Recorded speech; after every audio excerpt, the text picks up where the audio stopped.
Vamos começar, né, pessoal? 8h12, aproximadamente. Bom, hoje nós vamos fazer, nessa aula de hoje, a gente conclui, na realidade, o capítulo 2, com alguns exemplos em eletrostática, envolvendo meios dielétricos, né? Então, nós vamos fazer alguns exemplos, na realidade, né? A gente já fez uma parte desse exemplo, a gente vai complementar aqui, tá certo?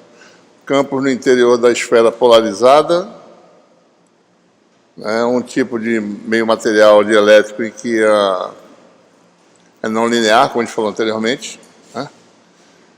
Campos no interior e exterior da placa polarizada, né? Vamos calcular campo. Nossa, eu imaginava que esse bicho fosse fazer isso agora, né? Lá errado aqui. Deixa eu ver aqui uma coisa.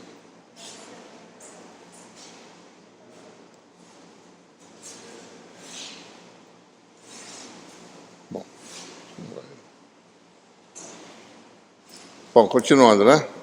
Vamos fazer o cálculo do campo de um cilindro polarizado no eixo Z. Vamos falar sobre... Isso é tudo aqui envolvendo materiais tipo ferroelétricos que retêm polarização. E nesse contexto a gente vai ver como é que é a variação de energia em um ciclo de esterese de um material desse tipo, certo? Isso tem importância, por exemplo, no estudo de conversão de energia, que vocês vão estudar esse curso, né? Só que lá envolve materiais ferromagnéticos, mas o princípio que a gente vai mostrar aqui é aplicável a materiais ferromagnéticos também, certo? Finalmente, a gente vai mostrar um exemplo envolvendo dielétricos, né?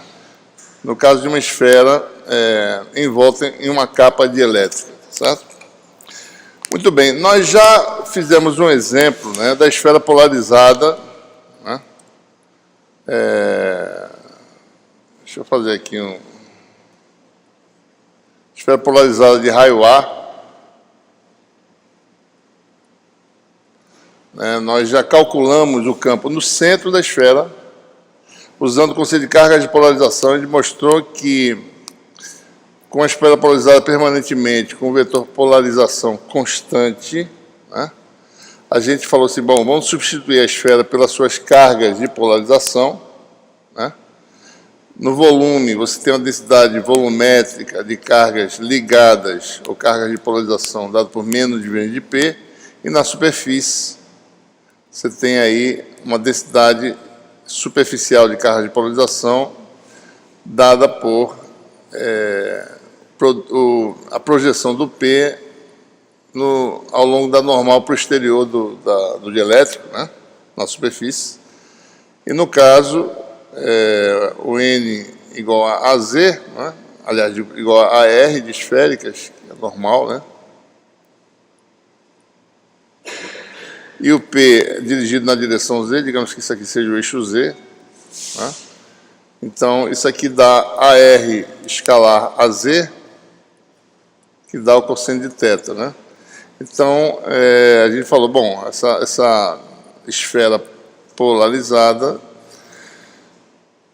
é equivalente a uma carga de volume, mas não tem, nesse caso, zero, e uma carga de superfície distribuída com densidade P0 cosseno de θ coulombs por metro quadrado. E o cosseno de θ é positivo de 0 a π sobre 2, negativo de π sobre 2 a π. Então, isso aqui é um sistema que a carga vai diminuindo, né? Chega aqui no equador da zero e muda de sinal, e vai aumentando até o máximo no polo sul aqui, né? E a gente mostrou que, com isso, pode calcular facilmente o campo no centro. Fizemos essa conta já. E mostramos que isso dá menos P sobre 3 ε0, né? A gente falou também que esse resultado é válido em toda a esfera, não só no centro. Pode-se mostrar que vale em qualquer lugar da esfera, né? Ou seja, uma esfera polarizada uniformemente tem um campo interno produzido por ela mesma, dado por menos P sobre 3 ε0 em todo o volume da esfera, né? Resta de calcular agora da relação constitutiva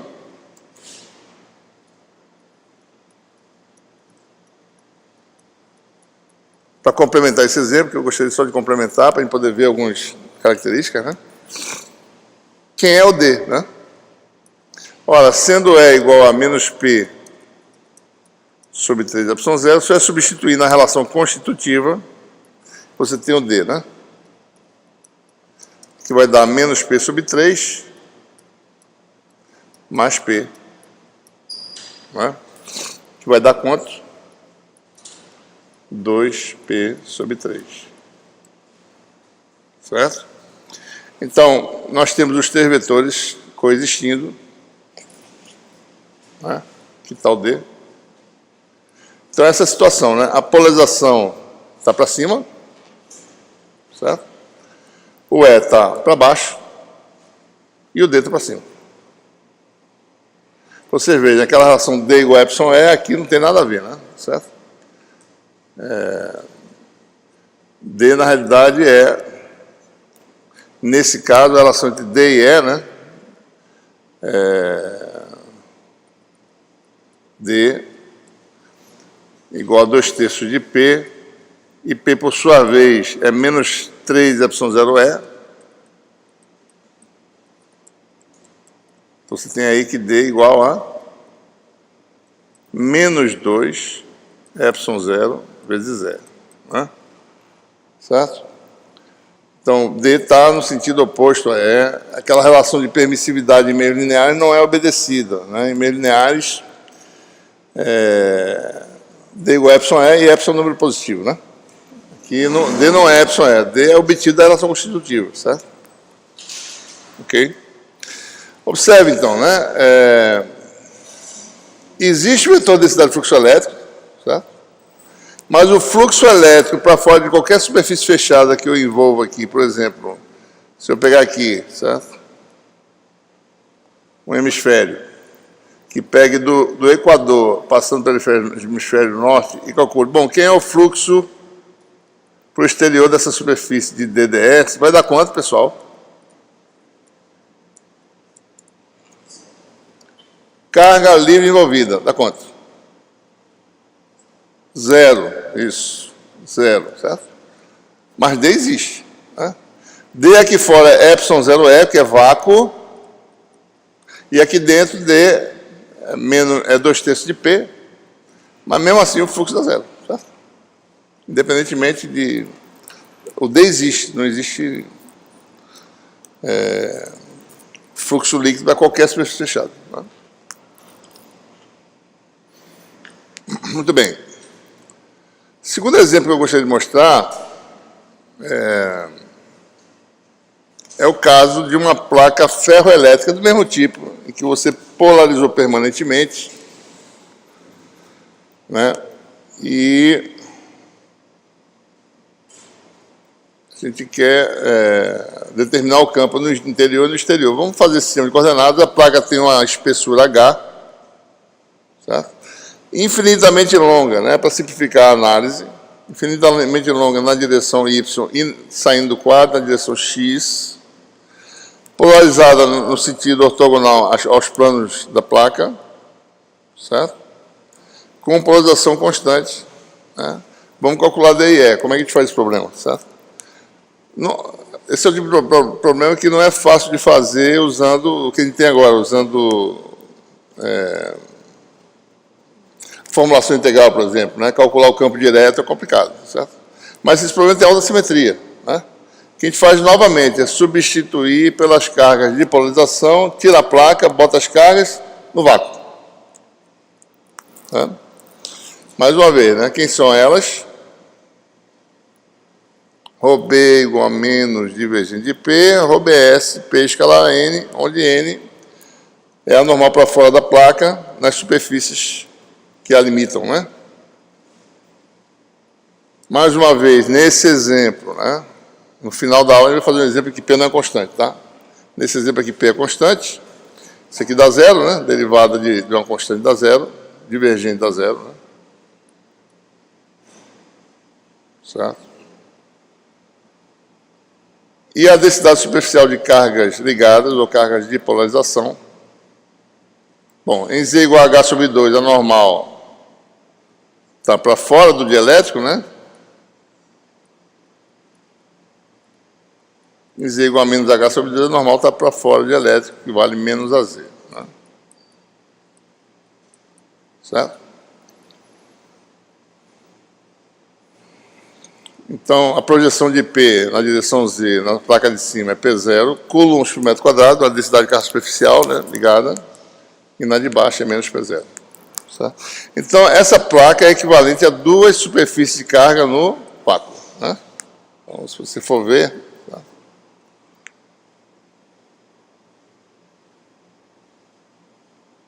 Tá? Tira a placa, bota as cargas suspensas no vácuo aí. Tá? Então, tudo vácuo, né? Esse é o problema de alta simetria. É o problema de 2 planos de carga infinitos, que a gente já calculou antes. Tá? O campo do lado de cá, dessa região Z maior do que H sobre 2, é a combinação do campo da placa 1, que é o E1, tá certo? Com a placa 2. A placa 2 é a carga negativa, as linhas de campo convergem para a placa 2, né? Certo?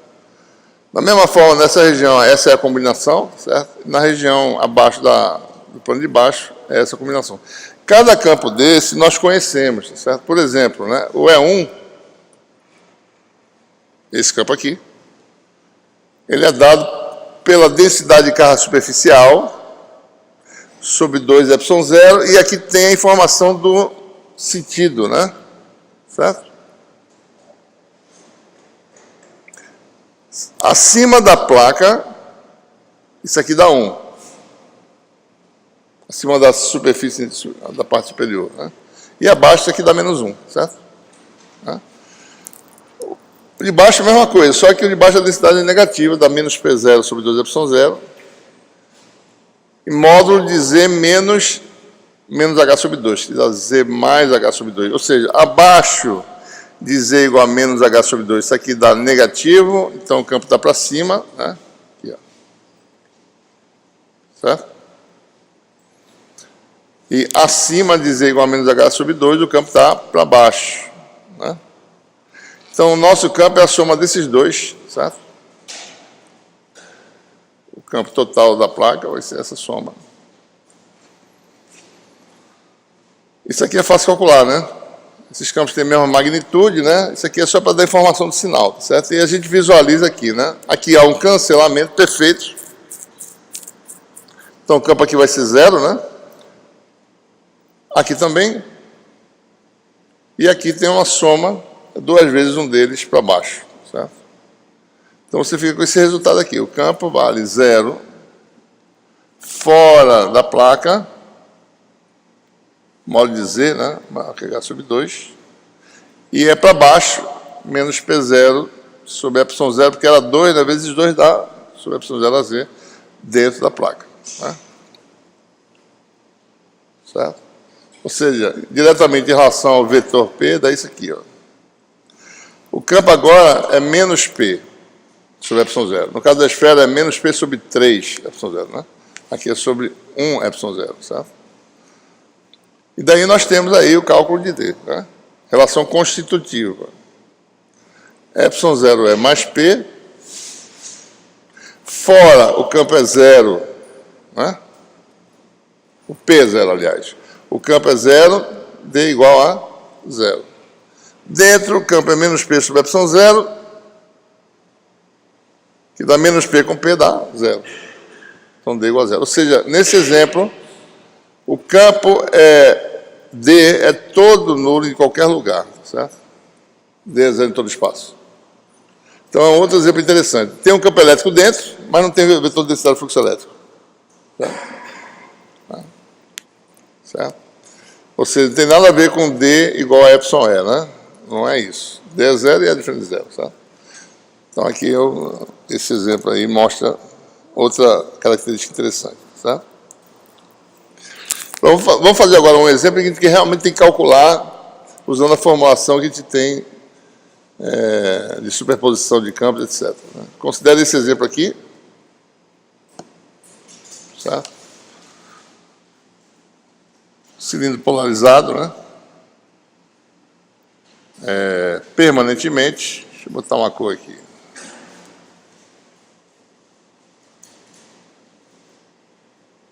Vou dar essa cor aqui para não confundir.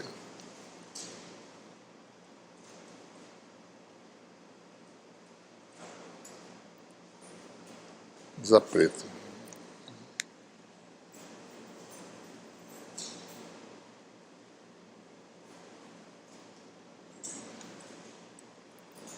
Então, o cilindro está polarizado permanentemente, com polarização no sentido Z, né?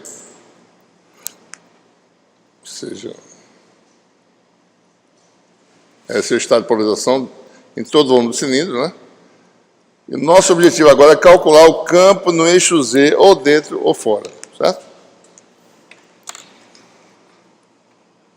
Mais uma vez, temos uma situação em que P é constante e a densidade de carga ligada de volume dá zero. E de superfície só tem aonde, né? Nessa superfície aqui, você tem N igual a AZ. Na de baixo, N igual a menos AZ. Né? E na lateral, que também é uma outra superfície, né? N igual a R, né? E P é sempre no sentido de Z. Então, na tampa de cima, o resultado dá P0. Né? A origem está aqui no centro do cilindro, tá certo? Então, essa superfície aqui é Z igual a H sobre 2 em cima, né? Embaixo, Z igual a menos H sobre 2. Então, na tampa de cima, densidade é P0, na de baixo é menos P0, e na lateral, P é ortogonal a N, produto escalar dá zero. Não tem carga lateral, certo? Então, mais uma vez, nosso problema é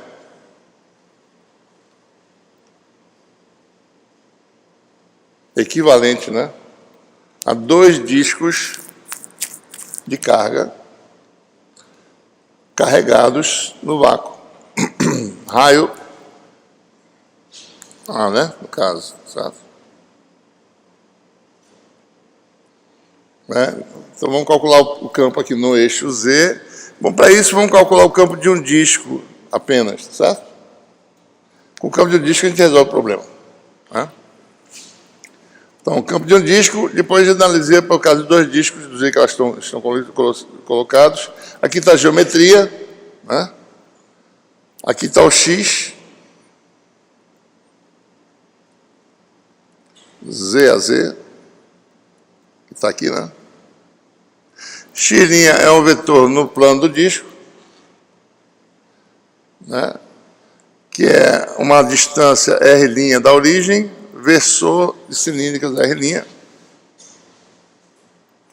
Vamos admitir que a densidade de carga da superfície é K,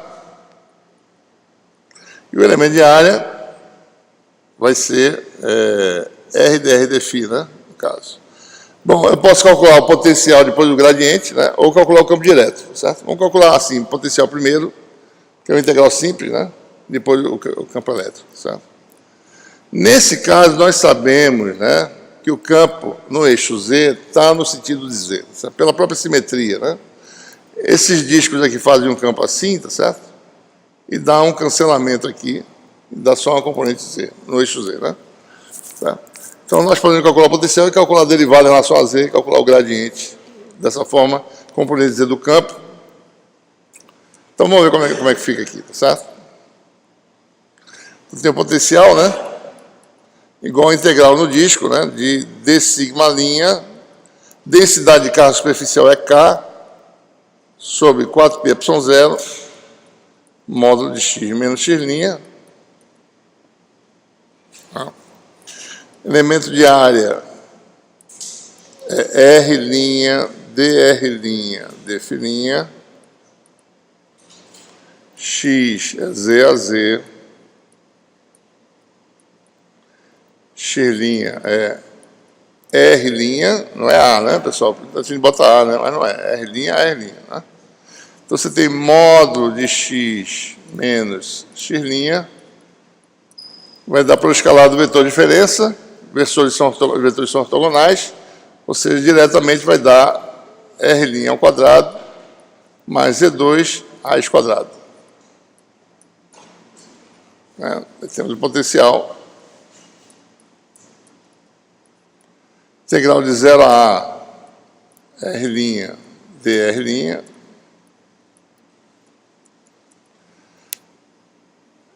K defina 4πε0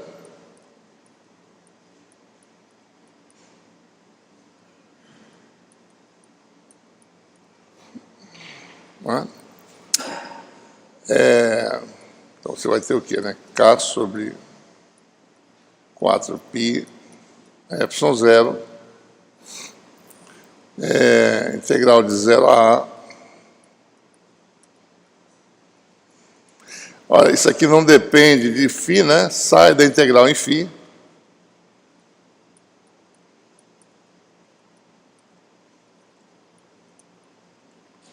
Integral de 0 a 2π de φ'. Isso aqui dá 2π. Que cancela com 4π dá 2. E é uma integral aí que é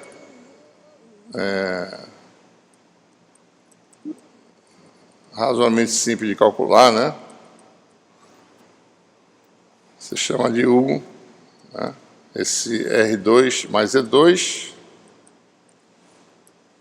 deu sobre 2 é igual a R' dR', e os limites passam a ser 1 para R igual a 0, dá Z2, e o 2 vale para R igual a 2 mais Z2, né? Então ficamos aí.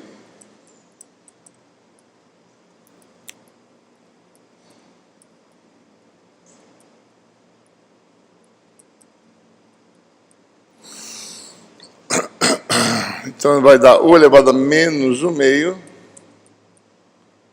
vezes DU e 1/2 aqui, certo?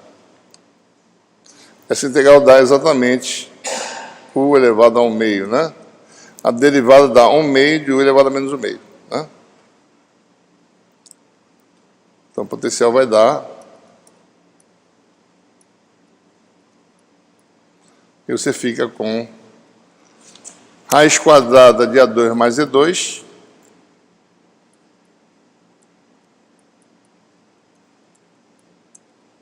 menos, aí você tem que tirar a raiz quadrada positiva, né?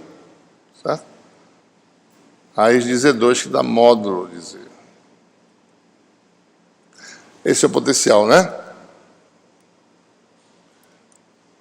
Certo? Daí o campo elétrico vem, nesse caso, o potencial varia com Z. Nós sabemos que o campo elétrico só tem como dizer, posso dizer sem problema, né? Que o campo elétrico total no eixo Z é dado por isso, certo? Dφ dz, eu tenho a função φ de Z aqui. Isso aqui vai dar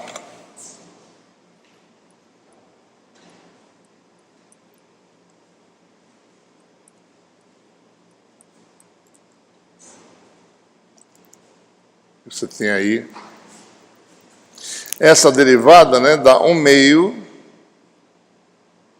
de 2Z vezes isso aqui elevado a menos meio, né? Então vai dar 1/2 de 2Z, que vai dar Z sobre A2. Porque 2Z vezes 1/2 dá 1, né? Então, só 2 mais 2 elevado a 1/2. E a derivada do módulo de Z vai dar ou 1 ou menos 1, né? Se Z for positivo, dá 1. Se Z for negativo, dá menos 1. Então, menos, botar assim, né? Z sobre módulo, tá certo? Que é essa propriedade, né? Ou 1 ou menos 1. Mas é importante observar o seguinte, né? Antes de calcular qualquer coisa, né?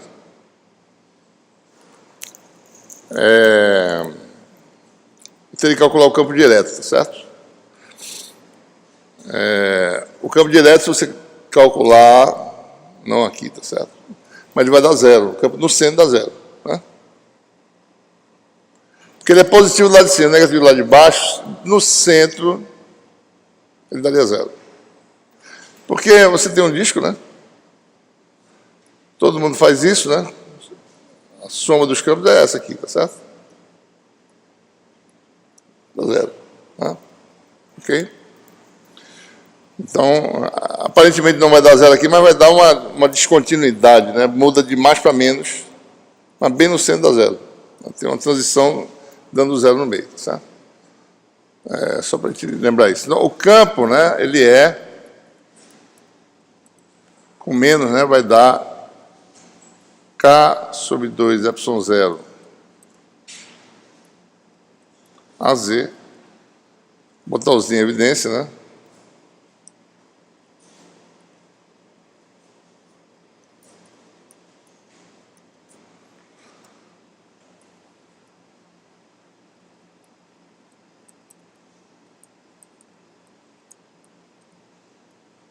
Esse é o campo, né?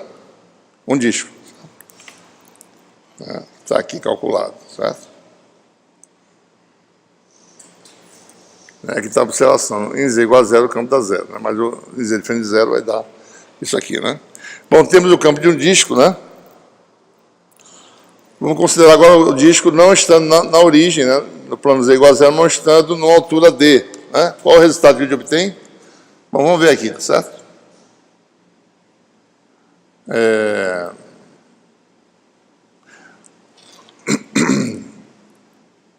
Isso é você substituir, né? Acima e abaixo do disco. Apenas isso, né? Z é a distância ao disco, né? Então a gente pode substituir, ou seja, você simplesmente faz Z se transformar em Z menos H. Né? Essa expressão aqui, certo? Tira o Z, substitui por Z menos H. Né? Então você vai ter esse resultado aqui. O campo de um disco é uma distância D. Esse aqui não é H, é D na realidade, né? Na realidade é Z menos D, tá certo? Z menos D, tá? Z menos D ao quadrado, né? Esse é o resultado, certo? Mesma coisa, né? Só deslocar a origem, tá certo? O plano Z igual a 0, né? Então você vai ter dois campos, a soma de dois campos para o cilindro, né? Um cilindro está em Z igual a H sobre 2, a densidade é P0, a densidade de carga superficial é P0, o campo vai ser E1, em Z igual a menos H sobre 2, a densidade é menos P0 e o campo é E2, né? Então é soma os dois campos, tá certo? Né? Então vai dar, né, Z menos H sobre 2, densidade é P0, né? Tinha um AZ, P0, AZ dá o vetor P, tá certo? Né? Módulo, e aqui aparece Z menos H sobre 2. Para o outro, sinal negativo, Z mais H sobre 2, módulo de Z mais H sobre 2, e aqui dá isso aqui, certo? Isso vale em qualquer lugar, você pode calcular ou fora ou dentro do cilindro, no eixo Z, isso aqui é uma expressão válida em qualquer ponto. Né? Em particular, no ponto Z igual a 0, né, a gente observa que em Z igual a 0, o campo é a soma, é 2 vezes o campo de um deles, ele está para baixo, certo? Né? Basta calcular o campo de um e multiplicar por 2. Né? Então, por exemplo, né, basta você fazer aqui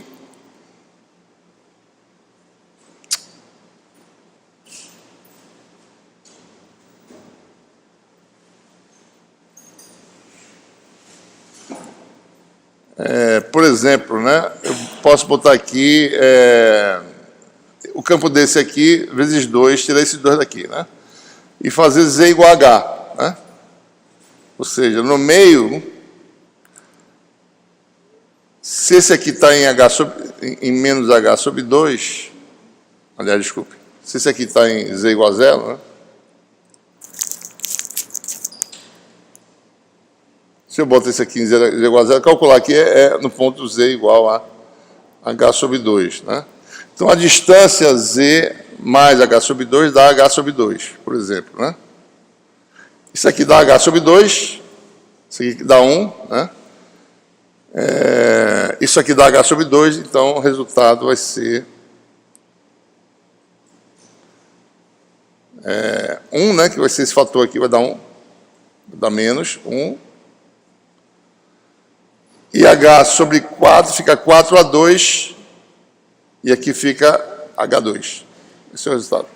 No centro, né? Centro do cilindro. Tá? Okay. O campo está para baixo. O campo de esses campos em ferroelétricos gerados pelo próprio material chamam o campo de despolarização.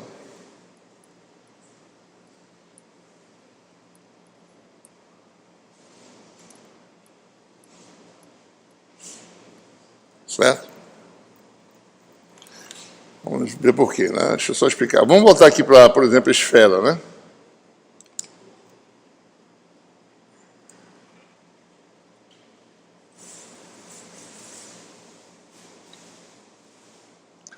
Temos a esfera aí polarizada, que eu já fiz o exemplo, né? Deixa eu só...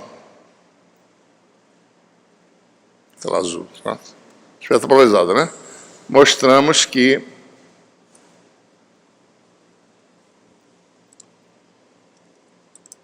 existe um campo interno, né? Só vou desenhar o campo eta, certo? O campo interno da esfera para baixo, não é isso? E eu falei que eu não provei, mas eu estou dizendo que esse campo é uniforme aqui dentro e vale. O campo da própria esfera polarizada, que ela está polarizada para cima, né?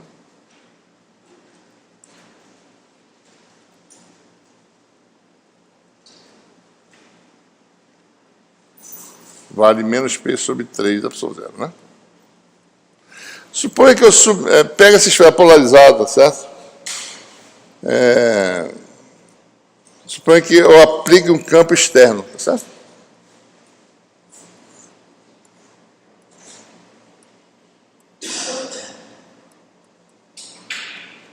Né? Qual vai ser o campo dentro da esfera? Suponha que o P não sofra nenhuma influência desse campo externo, certo? A polarização está lá segura, presa em P, mesmo que esse campo seja um campo externo a 0, certo? Eu não consegui tirar a polarização, apliquei um campo. Qual vai ser o campo dentro? Né?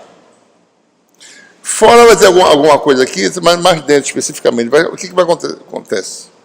O campo dentro é simplesmente a superposição dos dois. Né? Você pode quebrar esse problema em dois problemas. Um com a esfera e um sem esfera. Sem a esfera, a solução é o campo é 0. Com a esfera, a solução é o campo que eu calculei. Sem o campo externo. Então, superpõe os dois. O campo elétrico obedece precisa da superposição. O campo total vai ser quanto? É 0 menos P sobre 3 da opção 0. Por isso que isso aqui chama um campo de despolarização. Você aplica um campo dentro, o campo é mais fraco. É um campo de despolarização. Por causa dessas cargas que sobram na superfície, então você fica com esse campo de despolarização, certo? Ok?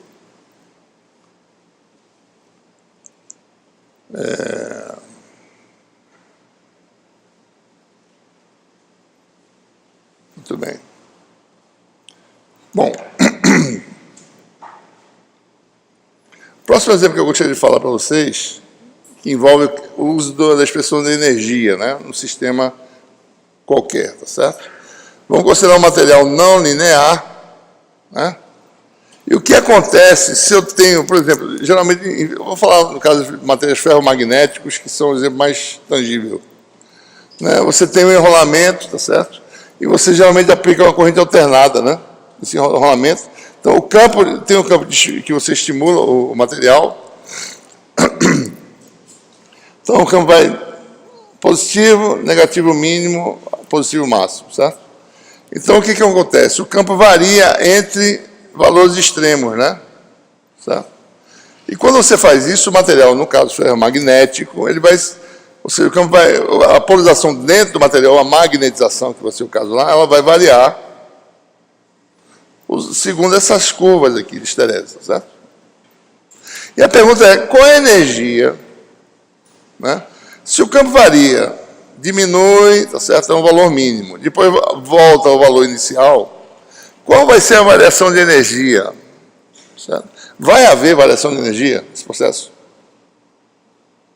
A pergunta é essa, certo? Não digam que não ainda, né? Vamos ver, vamos calcular, certo? Mas, se fosse um material tradicional, não haveria, porque o sistema ele conserva energia, não é isso? Mas quando o material tem esterese, vai ocorrer uma variação de energia. Quer dizer, eu tenho que fornecer energia para fazer esse ciclo. E para onde vai essa energia? Se ela não volta para o sistema, para o campo, ela só pode ir para algum lugar. Foi perdida como forma de calor. Então, é por isso que esse tipo de coisa chama-se perda, que vocês vão estudar isso em conversão de energia, tá? Por esterese. Isso é lá no caso que é mais utilizado em materiais ferromagnéticos. Perda por esterese. Vai ter um tipo de canal de perdas, né? Então, a gente vai ver agora que essa perda é dada, proporcional a essa área do ciclo. Então, quanto menor essa área, tá certo? Quanto mais assim, né? Menor essa perda. Então, você quer que seu ciclo de esterese seja o mínimo de área possível. Tá? Então, vou mostrar isso agora, né? Vamos olhar direitinho aqui como é que é essa curva de polarização. O material for polarizado, ele fica nesse ciclo, né? Se você reciclar o campo entre valores extremos E1 e E2, tá certo? Se ele vem por aqui, quando volta, né? O campo reduz, ele vem segundo uma curva PU de E, uma função, tá certo? Isso aqui é uma função matemática. Tá? U é de upper, o ramo superior, certo? Se você vai por aqui, nós vamos segundo uma curva PL de E, que é o ramo inferior, L de lower, PL, né? Então, são duas funções que descrevem, né? A junção dessas duas que dá o ciclo, tá certo? Bom, o que nós temos, né? Eu posso calcular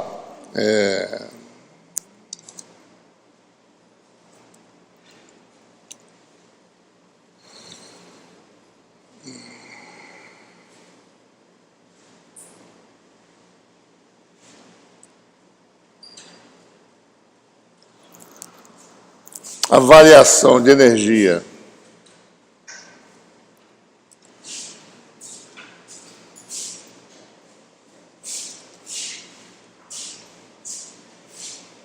né, em um ciclo, né, chamado de ΔWE, chamar isso aqui de... Bom, isso aqui seria a integral de volume, né, do material, e a integral entre I e F, né, entre estados I e F, estado A para o estado B, daquela integral que eu demonstrei na outra aula, tá certo? É ΔD, né? Isso aqui, na realidade, é a densidade de energia, a variação da densidade de energia entre dois estados, né? Esse sistema, claramente, é não linear, não posso usar aquela forma 1 meio de ED, né? Tem que se usar essa forma mais geral, certo? Calculando essa variação de densidade, né? W minúsculo aqui, calculando isso, eu integro no volume do material, tem energia. Então, basta, eu estou interessado apenas na densidade. Né? Isso aqui é um D pequenininho, isso aqui é capital, tá certo? Isso aqui é minúsculo, né? Isso aqui é dado por integral de I até F, de E, ΔD. Bom, para o ciclo de esterese, que o estado inicial é esse, eu venho para cá, depois volto até o estado final que coincide com o inicial, né? Ou seja, no estado inicial e final, o valor de E vale a 2, aqui corresponde um valorzinho de P, né? Que vale esse valor aqui, né? A projeção desse ponto aqui que dá um P2, tá certo? Né? Então, no valor inicial, campo E vale a 2, projeção vale P2. Quando eu volto, vale o mesmo valor, tá certo? Então, isso aqui é uma integral de E ΔD nesse ciclo. Isso aqui vai dar, no caso do ciclo de esterese, né? Ciclo completo.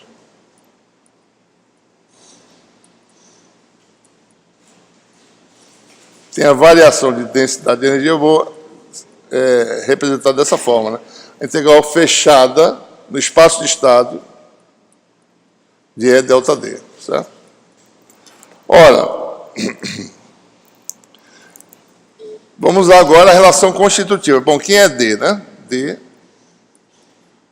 no material, epsilon 0E mais P. Então, eu tenho delta D, a diferencial de D é o quê? Né? Epsilon 0, diferencial de E, mais diferencial de P. Certo? Tá? Então, você tem aí que a variação da densidade de energia vai ser um termo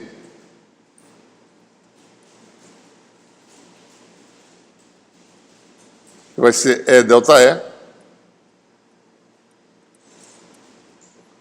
mais, né, E delta P, certo?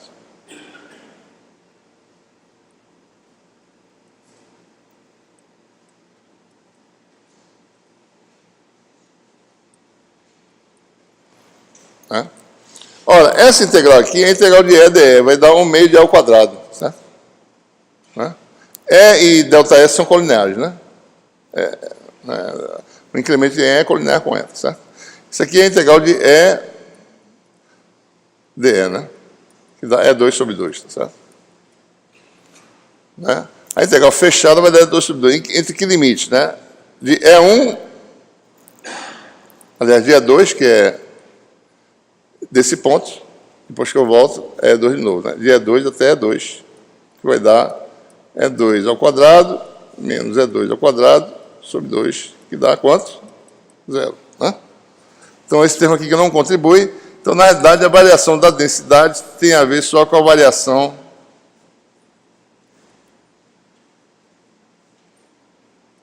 dessa quantidade aqui.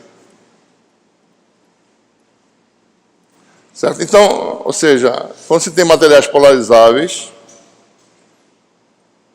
na verdade, no fundo, né, a variação de energia, num ciclo fechado, vai ser só esse termo E delta P. Tá? Ora, aqui no caso, essas funções são funções de E, né? P é a função de E nos dois ramos. Então, a integral aqui está sendo dependente de P. Eu tenho que inverter isso aí, certo? Tornar a integral dependente de E. Né? Então, observe que a diferencial de E com P é uma regra da cadeia, né? Delta E vezes P, ou seja, P delta E, né?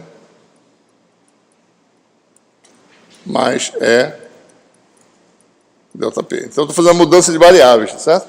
Eu tenho P delta, aliás, eu tenho E delta P, né? Então, vai ser delta de EP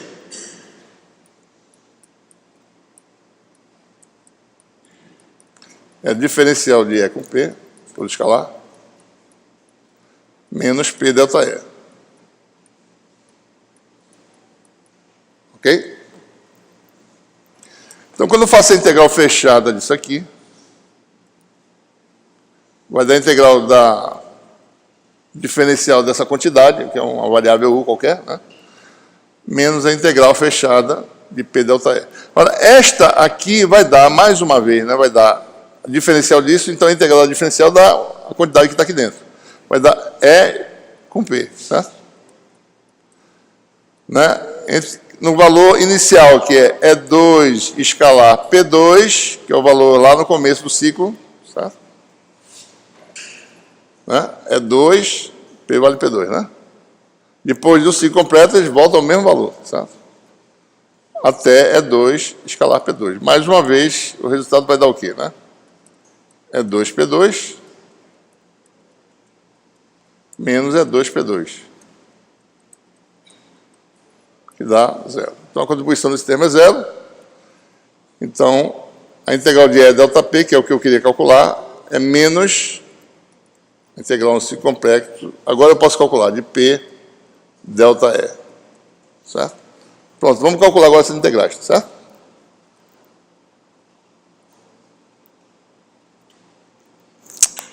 Bom, vamos olhar novamente aqui o ciclo, né?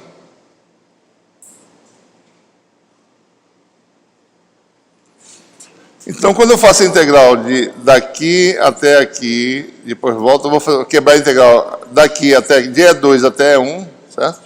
E varia de E2 até 1. Segundo a função PU, né? Certo? Então, vamos lá. Então, a integral P delta E vai ser igual a integral de E2 até E1, né? Vamos admitir que o meio é isotrópico, tá? Então, P e E são colineares, tá bom? Então, PU de E, delta E, né? Essa é uma integral, tá certo? Mais a integral de E1 até E2. Observe, pessoal, não estou botando sinal no incremento, não, tá? Quem define, integral de linha, né? Quem define o sinal é no final da integração, são os limites. Mais integral de E1 até E2, segundo o ramo inferior, PL, né?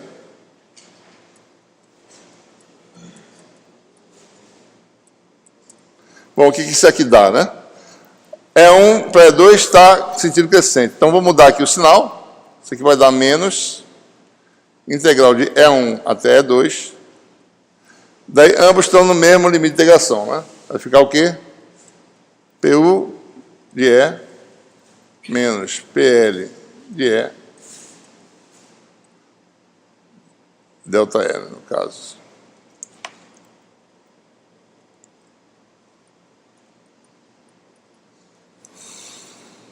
Certo? Esse é o resultado dessa integral aqui. Mas só que eu quero o quê? Eu quero menos, né? A variação de energia é menos isso, certo? Então, a variação de energia vai ser de densidade, aliás. Menos aquela integral que dá mais integral de E1 até E2. Vou tirar agora esse PU de E, vou fazer assim, fica mais simples, né? PU menos PL delta E. Esse é o resultado final que a gente obtém, certo? Essa é uma variação de energia. PU é sempre maior que PL, não é isso? Então, essa energia é o quê? Positiva. O que quer dizer essa integral, né? Basta olhar para a figurinha, certo? Vou botar essa maior aqui que é melhor.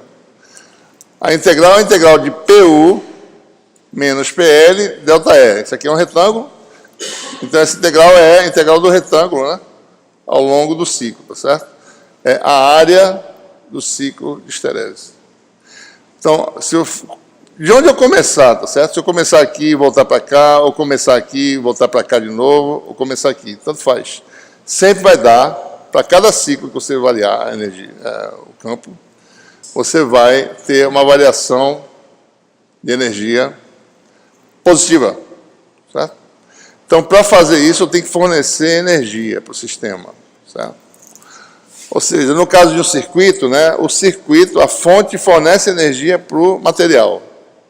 Como essa energia não volta para a fonte, só pode ir para um lugar.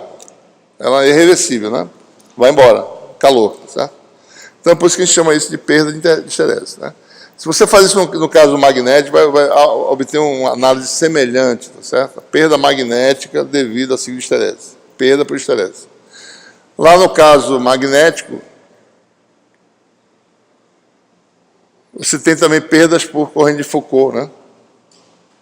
O campo magnético variante induz corrente elétrica e o núcleo de ferro é condutor, então você tem perda de corrente induzida no material ferromagnético que é condutor também. Então você tem perda de Foucault. Então tem perda de esterese, perda ômica tradicional e perda de corrente de Foucault, certo? Lá no caso. Aqui você está só mostrando de onde vem essas coisas. Ou seja, acho que conversão de energia é obrigatória, não é isso? Para vocês? Né? Então, essas coisas vão ser tratadas lá, certo? Muito bem, o último exemplo, envolvendo dielétricos, né? Talvez eu faça mais um ainda, não está aqui, vamos ver aqui.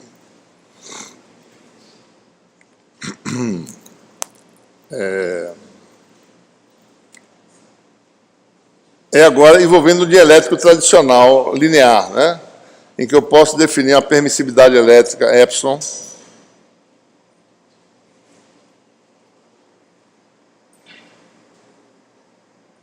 E a gente vai mostrar exatamente a questão das cargas de polarização novamente, né?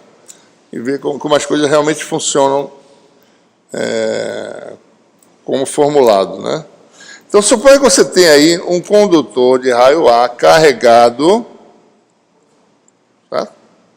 Com densidade de carga superficial K, né? Nós falamos anteriormente que qualquer excesso de carga num condutor migra para a superfície do condutor, né? E equilibra ali, tá? Se a carga se afasta o máximo possível, né? Excesso de carga, quer dizer, todas têm o mesmo sinal, então ela vai ficar uma longe por cima da outra.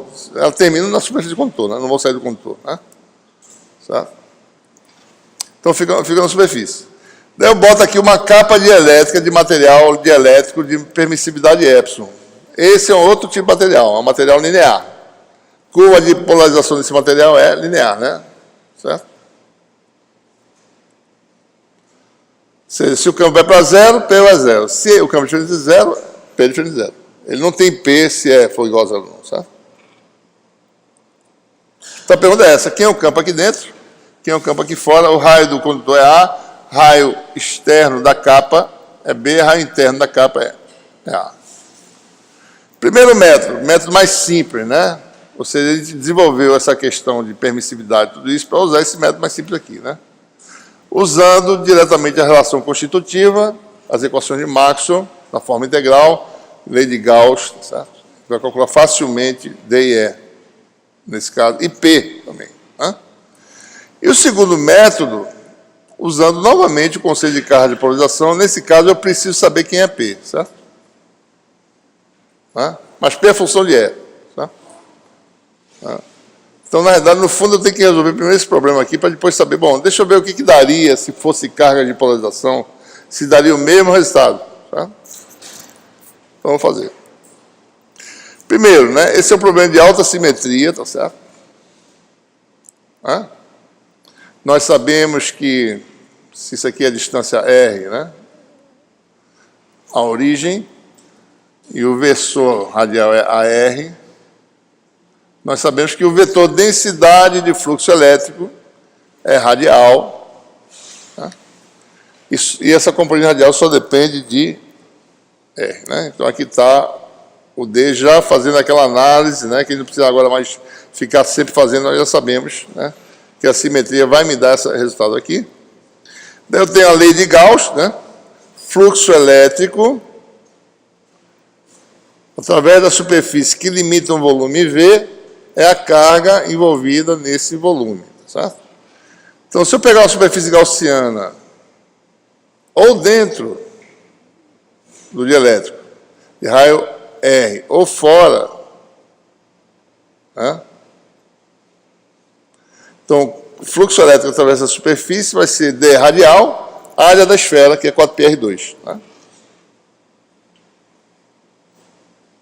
Isso aqui vai dar D radial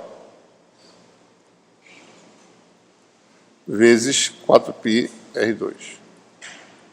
A carga no volume limitado por essa superfície raio R, como eu estou saindo, estou fora do condutor, vai ser a carga na superfície condutora de raio A. Certo? Que vai dar a densidade de carga integral de superfície, que dá a área da esfera de raio A. Isso que o pessoal sempre está errando, né? Nas provas, né? Bota raio R aqui, não é raio A. Vezes a densidade de carga superficial, né? Então, com isso, você tem o resultado para o D radial, né? Isso vale tanto dentro do dielétrico quanto fora. Independente se eu passo por essa superfície aqui, certo? Vale qualquer que seja R maior do que A. Esse resultado aqui. Né? Bom, daí você calcula o campo elétrico. De onde? Na relação constitutiva, né? D igual a epsilon E, certo? E também é radial. Então, dado D, eu tenho epsilon. Agora, epsilon muda, né? Epsilon na capa dielétrica tem um epsilon aqui embaixo. Fora do dielétrico, a permissividade do vácuo dá epsilon zero. Então, observe que o campo radial tem uma descontinuidade quando você passa de dentro para fora. O D não. O D não é descontínuo, é uma componente normal, mas o E é, certo? Esse é o resultado obtido de forma bem direta e simples, né? Tranquilo, certo? Bom, vamos fazer o método 2. Mas antes disso, quem é P, né? Nesse exemplo, certo? Vamos lá. D radial é K/A2 sobre R2. E radial vale K/A2 sobre epsilon R2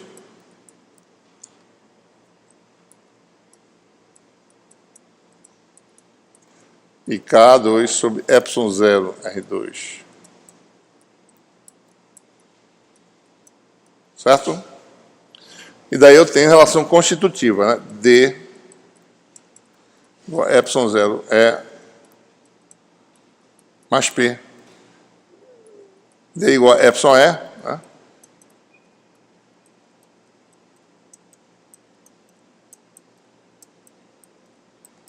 Daqui eu tiro que P, né, por exemplo, em função do campo elétrico, né, vai ser epsilon menos epsilon 0 E. Né? Então, dado o campo elétrico que está aqui, eu tenho P. E P também é radial, né? P é P radial a R, né? Quem é P radial? Bom, vai ser igual a quem, né? Aqui está o campo elétrico, dentro do dielétrico e fora vai dar epsilon menos epsilon 0 sobre epsilon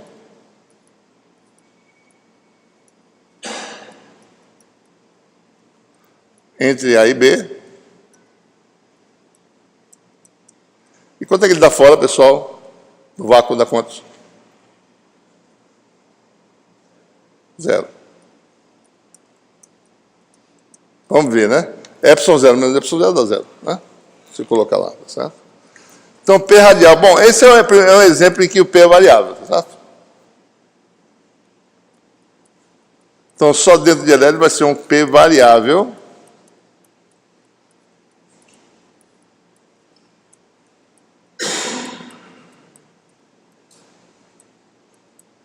Né? P varia com o inverso do quadrado da distância, tá? Bom, então eu tenho P. Então, o que eu quero fazer agora? Eu vou calcular o campo elétrico substituindo o dielétrico.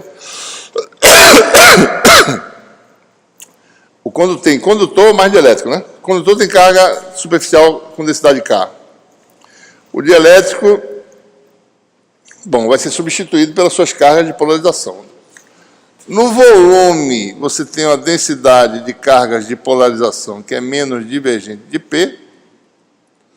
E nas superfícies do dielétrico, você tem uma carga de superfície P escalar N. Certo? Tá.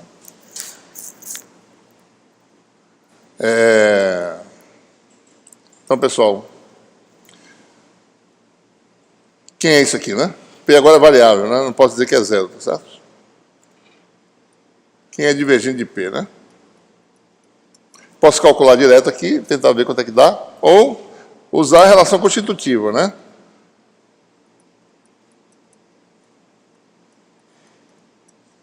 Isso é no dielétrico, né? Então, P vale quanto? D menos epsilon 0E. E no dielétrico, E vale D sobre epsilon. Isso aqui vai dar D menos epsilon 0 sobre epsilon vezes D. Ou seja, P vale 1 menos epsilon 0 sobre epsilon vezes D. Quem é divergente de D, pessoal? 1 menos epsilon 0 sobre epsilon divergente de P, né? Divergente de P vai ser isso, divergente de D. Certo? Quem é divergente de D nesse problema? No volume do dielétrico. Dá o quê, pessoal? Vamos acordar, pessoal! Ô, vamos lá! Quanto é que dá divergente de D? Pessoal do WhatsApp, quanto é que dá? Ou o quê? Ou o quê? Divergente de D da ρB? É essa a equação de Marx que a gente derivou? Quanto é o divergente do vetor de deslocamento elétrico, pessoal? A gente derivou na aula passada as equações de Marx. Rotacional de E dá quanto? 0. Divergente de D dá quanto? Densidade de carga o quê? Poxa, bicho, eu passei a aula todinha falando sobre isso aqui. Densidade de carga livre, carga livre, certo? Né? Densidade de carga livre. Não tem carga livre no volume de elétrico, dá zero. Certo? Ou seja, divergente de P dá zero. ρB dá zero. Sem calcular o divergente. Ou então calcula direto. Pode mostrar que dá zero também. Mas tem que calcular, né? Divergente da função AR sobre R2 vai dar um R2P radial, cancela da derivada de uma constante que dá zero. Tá? Ok? Ou seja, essa confusão toda para dizer que não tem carga de volume ligada. Tem carga de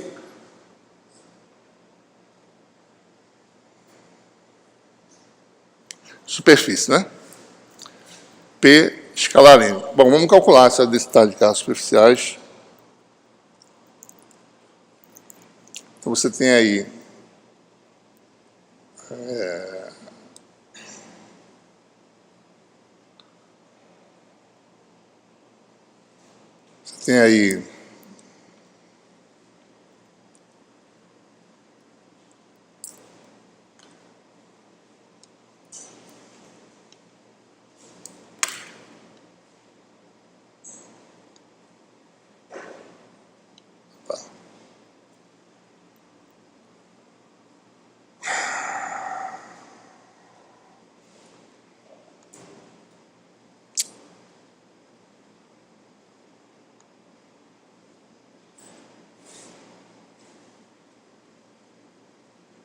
mais ou menos, né?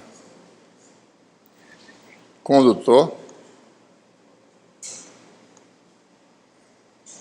E aqui você tem o dielétrico, né? Bom.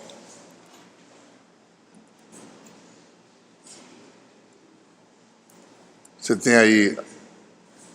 Isso aqui é o dielétrico, né? Então, a ρBS no dielétrico, né, vai ser... uma densidade de carga ρBSA na parte interna, em que N vale menos AR, e aqui ρBSB, a parte de fora, né?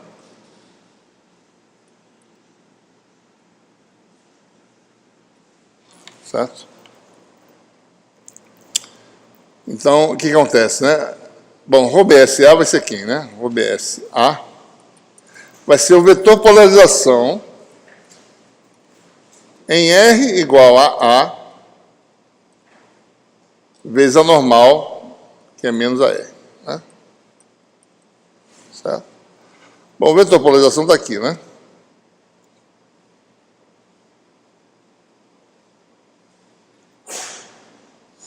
Onde é que ele está? Cadê ele? Está aqui. Vetor polarização em R igual a A vai ser, isso aqui cancela, né? K, epsilon, zero, epsilon menos epsilon zero sobre epsilon. E vai dar uma densidade superficial negativa, né?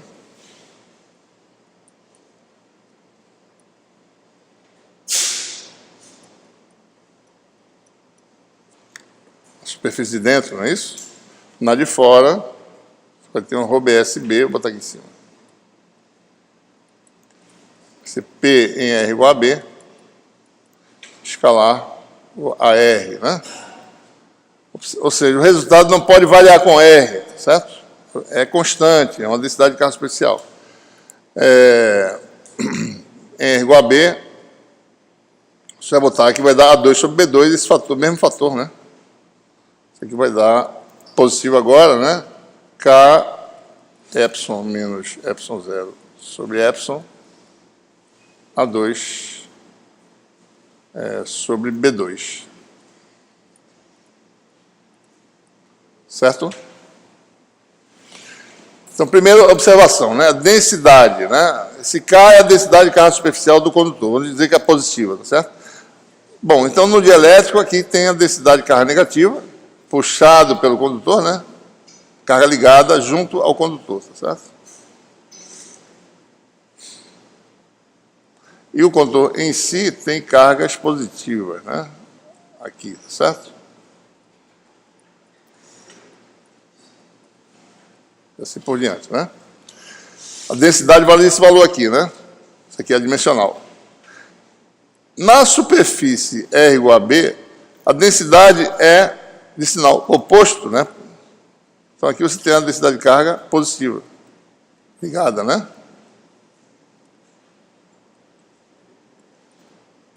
Então observe, né? Tem carga livre no condutor, carga ligada residual nas duas capas de elétrico. A densidade de carga superficial na superfície R igual a B é menor, porque isso aqui é menor que 1, do que na superfície R igual a A. Mas a carga total QB SA é 4πA2 vezes isso. 4πA2 vezes K da carga Q, né, do condutor.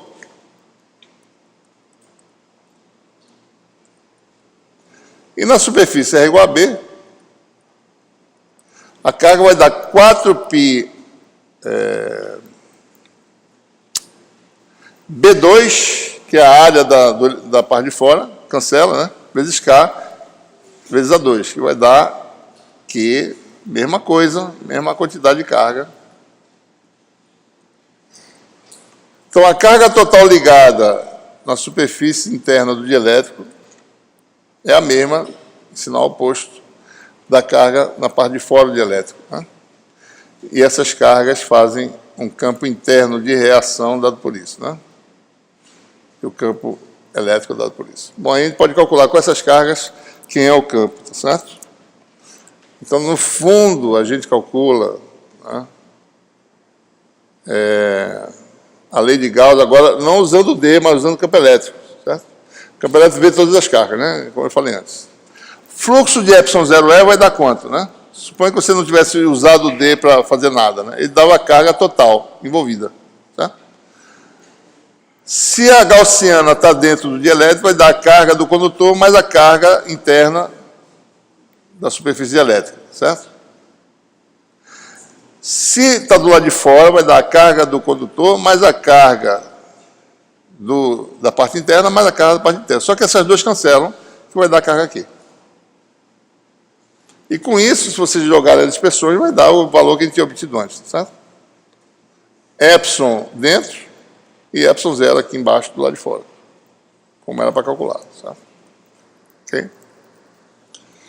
Então é exatamente isso, né? Toda vez que você aplica um campo dielétrico, ele reage, faz um campo de despolarização, certo? Que está aqui mostrado em vermelho, né? De forma que você tem um enfraquecimento dentro do dielétrico e do lado de fora você não tem esse efeito, tá? Essas cargas são, né, desaparecem, tá? Pessoal, alguma dúvida? Vamos